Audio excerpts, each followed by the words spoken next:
Hey, I'm Markia. Want to hear something scary? The Jorogumo. In a village near Japan's Mount Fuji, there lived a teenager named Usumi.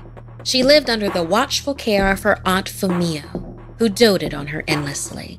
Every night, Usumi stared up at the snowy peak with wonder and terror.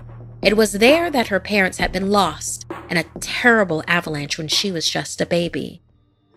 "Look away from there," Aunt Fumio warned. "It won't do you any good." They concluded with their nightly offerings at their kamadona, a traditional Shinto family shrine. Usumi bade her aunt goodnight. That night, as she slept, she heard a sweet, loving whisper. "Usumi." She sprang awake and saw that just outside her window was a beautiful woman. She knew instantly it was her mother. Her mother told her how desperately she wanted to see her, but her Aunt Fumio forbade it. Usumi was confused. Why would her aunt do that? Her mother explained that Aunt Fumio was unable to have children of her own and was jealous of her brother's blessings. Her mother claimed that her aunt killed her own brother and banished her sister-in-law so she could raise Usumi as her own. Suddenly, Aunt Fumio turned on the lights. "What are you doing? It's late."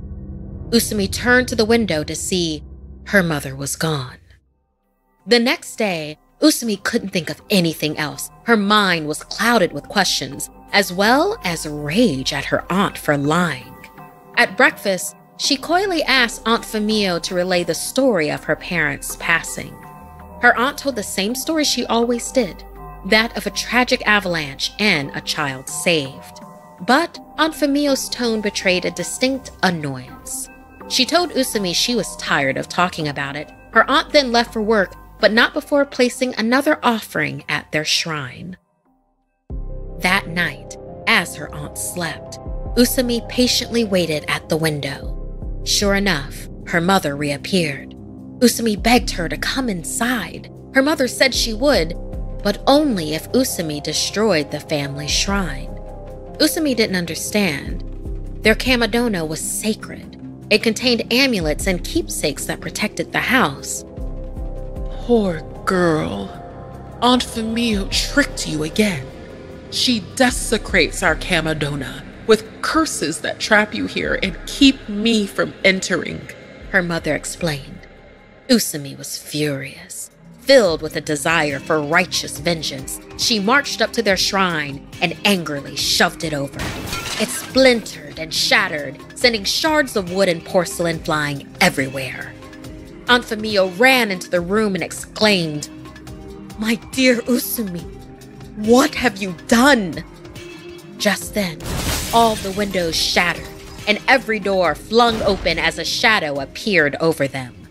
The voice of Usumi's mother thundered, "At last!"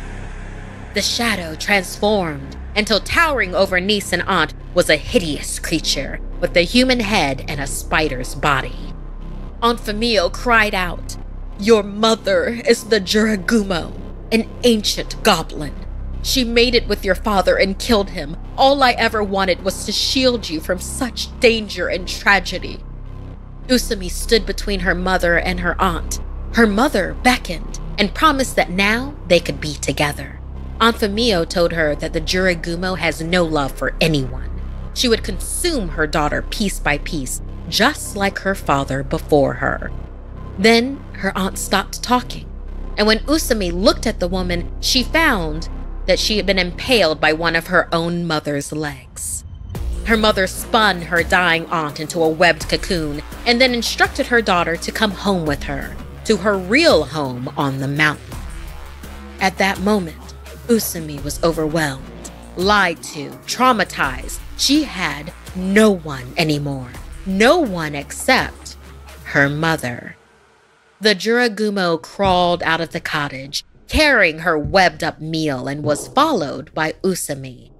Together, they made their way up Mount Fuji, reunited at last.